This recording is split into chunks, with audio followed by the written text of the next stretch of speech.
Le temps est une thématique centrale dans l'œuvre de Marcel Proust, notamment dans À la recherche du temps perdu. Proust aborde le temps de manière à la fois philosophique, psychologique et littéraire, en explorant sa nature complexe et ses effets sur la mémoire, l'identité et l'expérience humaine. 1. Le temps perdu, la fuite du temps et l'irréversibilité. Proust montre comment le temps agit de manière inexorable, entraînant la dégradation des choses, des êtres et des relations. Cette fuite du temps est ressentie comme une perte, une chute hors du temps vécu. La mémoire involontaire permet de prendre conscience de cette perte, les instants vécus semblent fragmentés et irrécupérables dans l'immédiat. Exemple, la disparition de la jeunesse de Swann, les métamorphoses des personnages au fil des volumes, et la désillusion du narrateur face au vieillissement. 2. La mémoire, une réconciliation avec le passé.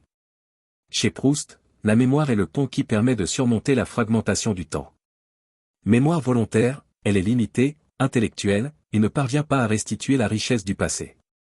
Mémoire involontaire, elle est déclenchée par un stimulus sensoriel ou émotionnel, permettant de revivre intensément un moment perdu.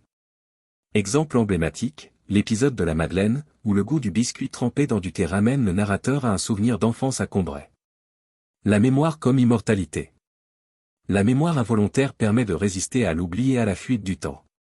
Le passé, réinvesti dans le présent par le souvenir, est recréé et devient une source d'éternité subjective. 3. Le temps retrouvé, l'art comme réponse à la temporalité. Proust montre que l'expérience artistique est la clé pour retrouver le temps perdu. L'écriture devient un moyen de figer les moments éphémères, transformant le temps en une œuvre intemporelle. L'art permet de transcender le caractère linéaire et destructeur du temps. Le narrateur réalise que la vie peut être donnée un sens en la recréant par la littérature. La vision cyclique du temps. Le titre du dernier volume, Le temps retrouvé, indique une réconciliation finale avec le temps.